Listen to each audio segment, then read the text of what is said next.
Hashtag sweepstakes during every lap that ends in 1 to earn points and enter for a chance to win. Well, you see our formats right here. We're going to run 2 segments. First 2 75 laps. Rest of it, the very end is a long segment there, Clint. 200 laps. Full fields in the first 2 segments, and then we're going to cut it down to 26 cars. And that second segment, desperation's going to settle in, right? We've got a lot of cars going for a few positions to race their way in. You do not. Hello, beautiful people, and welcome to Dover International Speedway of the NASCAR Cup Series race at Dover International Speedway from yesterday of this all-star race. Number 2, we've got past champions, all-star winners. But that bottom line right there, best combined segment 1 and 2 finishes. And you heard Denny Hamlin talk about that. He knows that getting through traffic is going to be the most important piece. Well, that is flipped right here in this first segment. We've got so many good cars at the back of this field that it is definitely going to be interesting. Absolutely. Larson was the other champion back there that I was thinking of when I was starting with that. Larson, Blaney, Elliott, all at the back. Well, this is a little bit interesting today. Just you and I standing up here. I feel like I'm lost. Mike, we need you in a hurry, but you look good up there. I'm proud to be your partner in crime. Hurry up. Home. Here we go. Mike Joy is harmless starter, so he should be the announcer for this race. Well,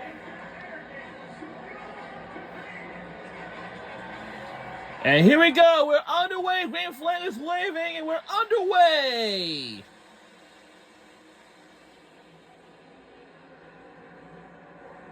Well, we still got the flag in Mike's hand, so that was the main accomplishment. As you see, Brad Keselowski on the bottom of Denny Hamlin. I don't know that I expected that, but as we've seen a lot of times this year, Clint, Denny doesn't necessarily take off as good as some of the other cars. Yeah, but he's going to be good. Now look, right here. These are those guys that are coming from the back.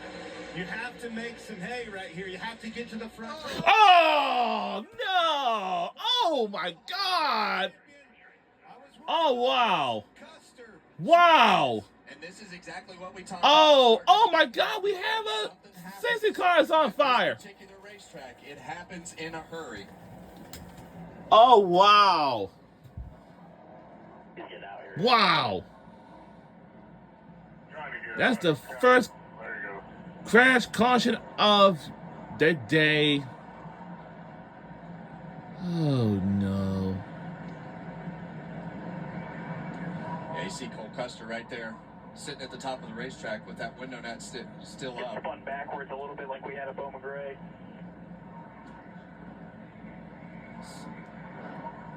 That was Cole Custer on the radio right there. And Wow. the 60 car saw Ryan Preece get out of it, but man, that was a massive, massive hit that he took into the outside wall.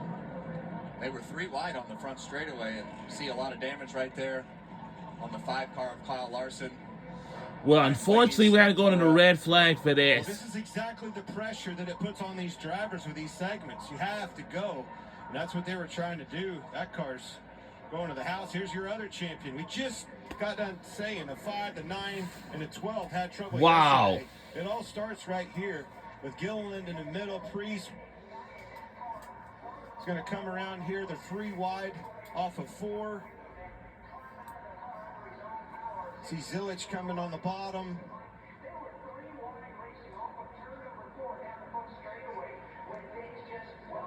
Yeah, Priest comes down. Yeah, I don't know that Ryan Preece knew that the 34 was still there. He Boy, came down Priest the hit racetrack. hard. That was an extremely hard hit with that 60 car, but definitely came down, whether he was cleared, to your point or not, Kevin. Yeah. That's what started it. It just catches the left rear. You see him come down the racetrack right there. And that just sends Larson almost head on into the fence. On board with Ryan Blaney.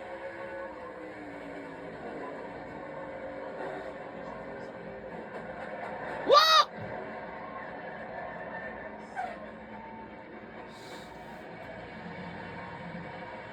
See that car, Priest is down there on fire. On board the 17 of Chris Buescher. See all those cars checking up right there.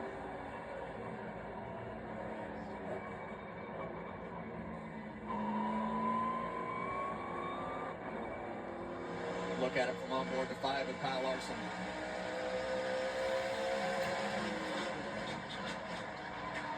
clipping it right here and turned him up into the wall. But this is that scenario, you know, problems yesterday in qualifying, whether it was penalties or whatever else.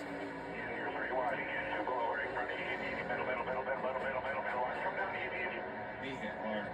But this isn't the last of this. You're going to invert this second segment. This is not necessarily when I thought this was going to happen. I looked for this mayhem to happen in a second segment, and here we are right off the bat. Well, you've raced here so many times as well, Clint, and you know that when it happens at this racetrack and somebody gets, especially on the straightaways like that, and when a car gets out, We're now in the red flag mixing it up, segment right it just now. can't Oh slow my down, and God! everything just Wow, slows down so everything is. fast and tore up a bunch of good race cars right there. Wow. Custer's obviously trying to get his limp back to the garage area. That's why his window net's still up. Let's listen to some radio from the 34 car of Todd Gilliland. Yeah, I mean, the right front's killed, the rear and everything. Yeah, I don't know what happened right there. Change lanes, and you were there, so he did nothing.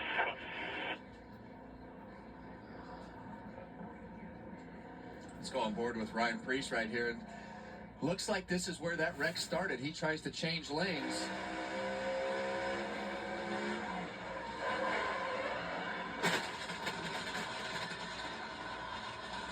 Wow, what a hit, Clint. I mean, that is a massive left side impact right there.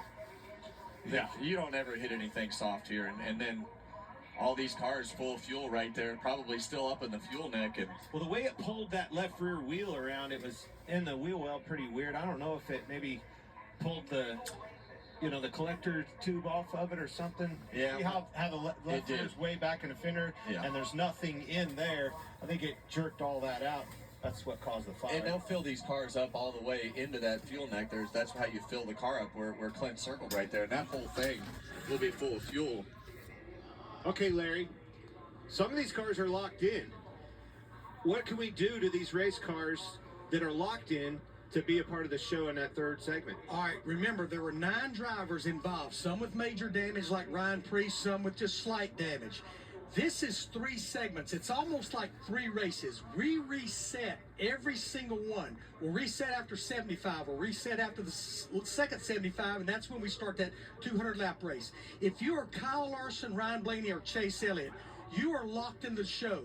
If you can get that car repaired before the start of that final 200-lap segment, you are already locked in. You can start it. Now the others, I think Priest, their day is done. But if you are John Hunter Nemechek, Cole Custer, Todd Gilliland, Michael McDowell Suarez, if you can get your car repaired now, you are still reset and you can start that second segment of 75 laps. And that's why you saw them trying to stay in the car and get it to the garage area as fast as possible. I'm not sure that Cole Custer's getting that one back out. You know, both front wheels right there headed in different directions. But you see all the cars that were involved, and now you see the drivers locked into the final segment.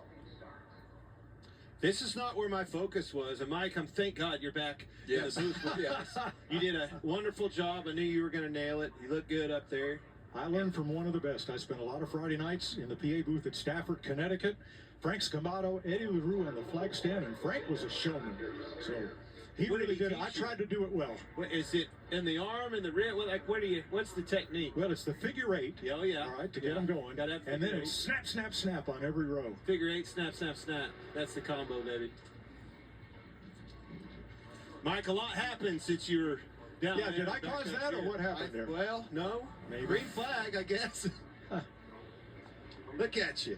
There you go, figure 8s. And here comes. And here they snap, come. Snap. Oops. I'm just glad you didn't fling the flag down there. Watch No, this, I Mike. talked to Michael Waltrip and got advice from him earlier. Huge hit for This Priest. is so sad. Gosh. Did you see that safer barrier move? Cannot tell you how many times that has helped save all of us on this racetrack. 9 cars involved.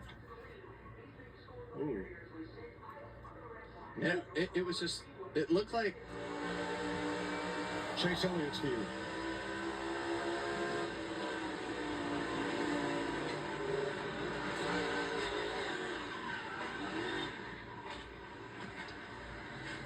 And we'll ride with A.J. Allmendinger, who started scratch on the field because His car was unable to qualify. Here's the Celsius on board.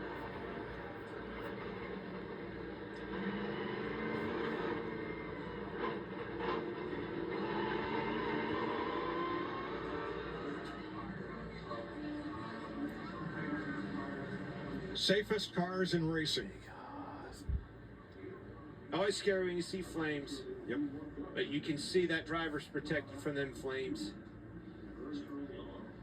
All behind him.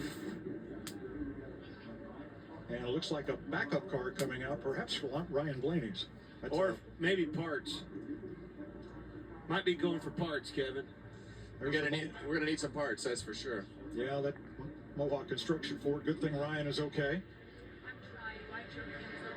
Jamie, hi. Ryan Priest just walked out of the medical center. He just asked to see a replay, so we're trying to get that going for him. But Ryan, first off, that was a huge hit. Are you okay? Yeah, I'm fine. I seem to take big hits, but now, I mean, I don't know what happened. Obviously, I got to see a replay. But if it was anything, it was probably close on my part to go into turn one and just got sideways. So I'll have a better idea right here. Oh, can't really see it. Yeah, it didn't really show us there. So yeah, I mean, if it was my fault, I'm sorry. So yeah, tough way to not finish a race on lap one. So yeah, just move on to Charlotte. Glad you're okay, Ryan. Thanks. Looked to me like he might have had some contact from behind as that started out. But we're informed by NASCAR, backup cars are not allowed. Yeah, he definitely had some help, and it came from him changing lanes right there. The 34 is still right there, and it just caught that left rear fender as he was trying to come down the racetrack to block that run, and unfortunately wound up with a massive hit. And I'll be honest, guys, I have not seen one of those cars, one of these Gen 7 cars, catch on fire like that. Very unique situation so early in the run with that car full of fuel, and the way that it bent that left rear, like you were talking about, Clint, that fuel neck probably full of fuel right there. Yeah. Well, you'll definitely, they'll take this back, as we always do when we have an incident like this, and learn from it. But the way that wheel's, pulled back in the fender well there, and you can see nothing in the fuel neck, I think it's probably knocked that neck out of there and caught it on fire. Sparks or whatever else and ignited the fuel. But these cars, Kevin, they have a firewall here and here, and that keeps that fire and all that stuff out from the cockpit of that car. That's one of the hardest hits I've seen in a while. And that's a lot of damage. That is more a lot than of I damage. thought. So something else that's new this week, and it may have come into play right there. At the base of the A post on every car is a kill switch that rescue workers, as they're rushing to the driver's aid, can shut off all power to that car, most importantly to those electric fuel pumps, and that is now mandated. And it's in the same place, every car, every track, every race, for safety workers to be able to rely on the ability to do that. Yeah, that's a great addition. Really, when you're in a situation like that, when the car is on fire and everything is happening so fast, and asking the safety worker to go through the process of flipping the switch off inside the car, now they can just push a button outside. Now, this morning, Crew Chief Justin Alexander allowed us to sit in on Team 43's pre-race meeting. Stay up, stay hydrated, communicate like we've been doing, execute like we've been doing, and we can go out and have a great day. I really do believe that. So just proud of everybody. Yeah, we're going to go get our all today. Whatever happens, happens. It's there's no points on the line, but there's $1 million to win. So it's time to go get after it and leave it all out there. So just appreciate everyone's hard work, and yeah, let's go get it. Eric Jones started third today. Larry, let's talk about these cars that are currently off track and what their options are to get back on. Yeah, and Mike, to your point, I confirm with NASCAR as well, even though these are like 3 different races, you cannot unload a backup car.